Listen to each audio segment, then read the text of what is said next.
Hey, look, so let's just jump into this question of the week, because that's what it's tied to, honestly, is what I was thinking. It's like, maybe y'all could teach me more about what Easter is to y'all, but then the perspective of, it's supposed to, I guess, the first semblance of what grace should look like in the world. That's the ultimate grace. God, Jesus died for our sins and then came back and rose on the third day, right?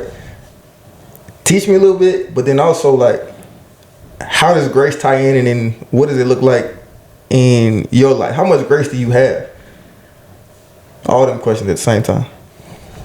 Go ahead, bro. That was a lot. I thought you was the preacher. We should. The elder was here the last episode. But nah, what's the story? What's the story of Easter to you? What's the story of Easter, or just what it is to me? What is the story of Easter? And then basically, in my version, I don't know if you've seen the Passion of Christ or not. You should. I couldn't make it through. You could? It was slow. This nigga need action. He need Jesus to be in a fighter jet. Well, just first scene. Just fast forward a little bit, and you're gonna be all right. You get all the action that you want. To Friday. Action, the whole fucking movie. It was literally for 3 days, but it's cool. Yeah. All right. Yeah. But how the fuck can I tell the Easter story to you? It's simple, right? Yeah, it should be. Imagine I'm Brandon. How you telling it, Brandon? He watched the Passion of Christ. He loves it. And he loves it. Yeah, that's crazy, right? God dang. Yeah. Before he watched it. We're gonna watch it again tomorrow. But Jesus was this great person, right? On earth. Had some haters who weren't really fucking with that shit. Just like we have haters. So they was like, this nigga, like, fuck that. He ain't real. He ain't, they felt like he was lying. All this shit was voodoo and witchcraft and all kinds of shit. That's what they was thinking. They was like, this nigga too good. We got to get rid of him. So they beat him, like, all through the city. Right, just down the street, up and down the street, whooping his ass. Just whooping his ass. Just like till near death. Like, it was like, they was fucking him up. I can't even explain it. Whips, and they had these little chain and ball shit. They were hitting him with, ripping his skin off, just whooping his ass. Didn't say shit, right? Just getting his ass whooped. That's strong right there. Put him up on the cross, nailed his feet, nailed his hands, like, together. Like, yeah. It was bad. He was next to, in the middle of 2 thieves. They were also being hung. This was on Friday. Okay. Right? So, he died. They put him in the tomb. Goddamn. Sat in the tomb all night. Friday. He sat in the tomb? Boom. Laid in the tomb. Sat in there all night. Saturday. Sunday morning, they came to check the tomb. But by that time, the stone had rolled away. You feel me? It was a stone covering the cave. Yeah, it was a stone, yeah. So the stone had rolled away. They came. Jesus wasn't there. Couldn't find him. So they went back, told everybody. He had rose again. You feel me? And that's the simplest way I could put it to you. It's a lot more little details in there. But, that was pretty good. Yeah. I got a good movie playing in my head. Yeah, no. That's what happened in the Passion Christ. With a few more details. A few more? Yeah. What was the meaning, or what do they say the meaning is of it? What you mean? The meaning of... He died for our sins, right? Because a man that great allowed that to happen. The nigga was so great, he even told, like, God, like, bro, forgive them, for they know not what they do. Yeah. Like, they don't really know who they fucking with. So, just, what I mean? That's the grace. He gave the grace to the niggas who were fucking them up. Yeah. It's no better than that. You feel me? So, die for our sins. Even them niggas sin. They didn't even know. So, it's no greater love than that. That's like the best thing that you could ever do for somebody. Lay your life down so you can live. So that statement that you said about they know not what they do, I guess the epitome of grace. Yeah. That's what I started thinking about. Like, I knew that part. Okay. That's what Thanks. But I knew that part, so that's what I was starting to think about. What does grace look like to us today? Like, I don't think, besides maybe your kids, you laying your life down for somebody, but at a smaller pace, you think about somebody that cut you off on the highway. Can you give them grace? Like, what's your relationship with grace? We give grace a lot. Well, like without even like knowing sometimes, just like you said, with the cutoff in traffic and all that. What is that gonna do for you? You know what I mean? Some people can't let it go though. Yeah. But again, what is it gonna do for you? Like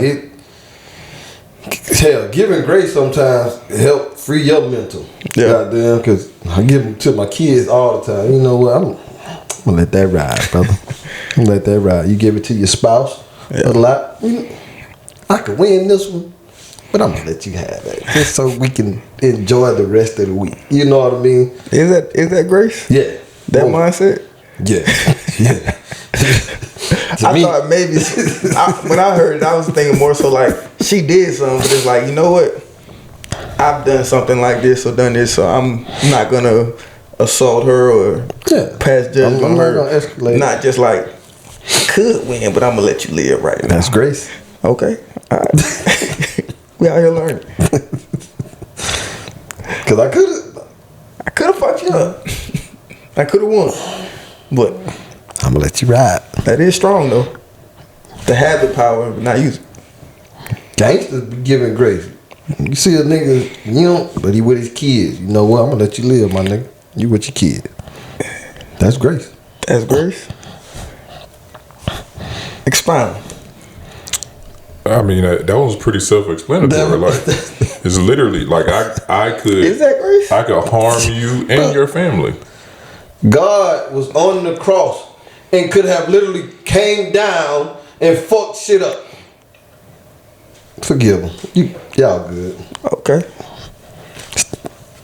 It goes right back to that. Like y'all really think y'all alright.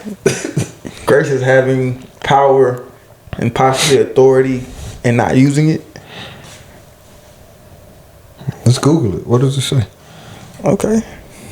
I don't know what. I really would like to know how y'all see grace. How do you see it?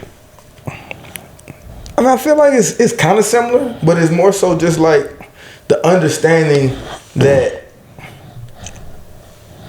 like we all fall short, right? Mm-hmm.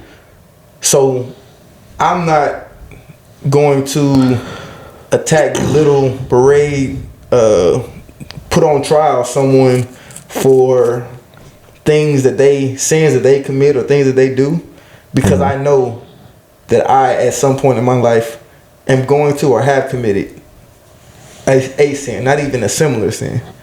So I give grace because I know we're all flawed. Not necessarily just because I know I could fuck you up, but I'm not going to. So I think that version is like a courteous. It says courteous goodwill. The grace, the initial conversation, especially on a Christian level or on a churchy level, is like undeserved favor. Yeah, I like that. Undeserved favor. So it's a little different. Courteous goodwill, like that's more what we offer in the street, especially on what he was just talking about. Courteous goodwill. Yeah, that makes sense. Undeserved favor is you died for my sins.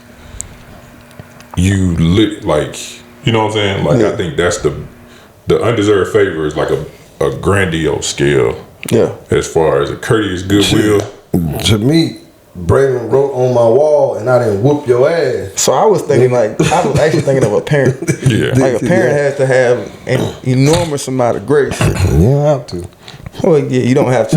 But I think in being just any type of relationship, whether it's a father and son relationship, a romantic relationship, even a friendship, brotherhood, like a friendship, there are going to be times where you have to offer grace, whether they know that you're extending grace or not.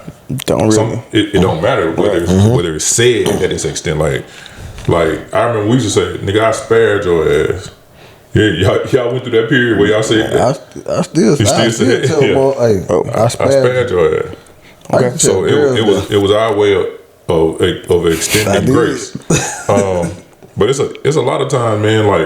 Like you hope that people are extending grace every day because we live in a world where we still need grace from other people. For sure. So it's in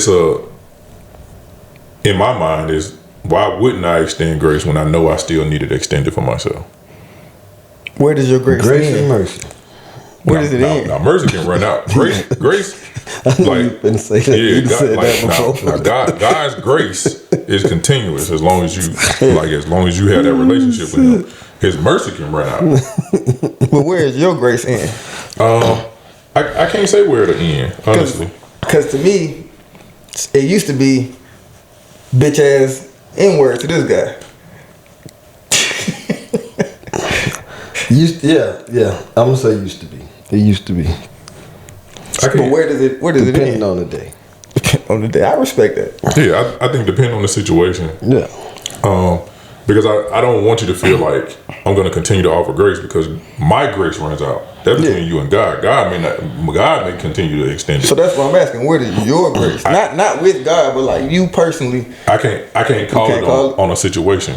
I think with grace still has to come a level of respect. For sure. So I think as long as we can still fall under those parameters, I can extend grace. Yeah. But I don't want you to feel like for a second that you're like, oh, this nigga ain't gonna do nothing about it. And see, I don't think grace needs to be synonymous with like just accepting. I feel like grace can be setting the boundary. Yeah, but I think a lot of people have associated the two. Yeah. With like, because as the person who needs the grace extended to them, they can get to a point where they feel like, oh, I'm just getting away with it. Yeah. And at what point do I have to set that hard boundary? So like, bruh, that rubbed my head that day I told you about. Of course, I have the power to go punch him in the mouth after it's over. But I still, to me, exhibited grace by my conversation with him. Right. It's establishing this is a boundary that I feel like you crossed. Yeah, we're not going. Lucky. That got spared. That nigga spared your ass. Nigga Yeah, look, I spared you, but I'm setting this boundary so we don't cross this space anymore. But it's still me extending grace because look, I know I've offended people that I didn't know I was offending before. So I'm not gonna come over there and just off in your mouth. And he don't even know why. This man is crazy. But being able to have the conversation, I feel like that's a space that we don't discuss grace in. Like we just like, oh, you know what, he did that. He ain't even know. I'm not gonna say nothing. It's cool. But really, sometimes we need to step up and create the boundary or have the conversation to establish. I actually gave you grace, but just don't offend me anymore because I do actually have limits. Don't call him a bitch ass. Please anymore. I think the food pulled up. This how I'm feeling inside. Every line that I ride, I just hope I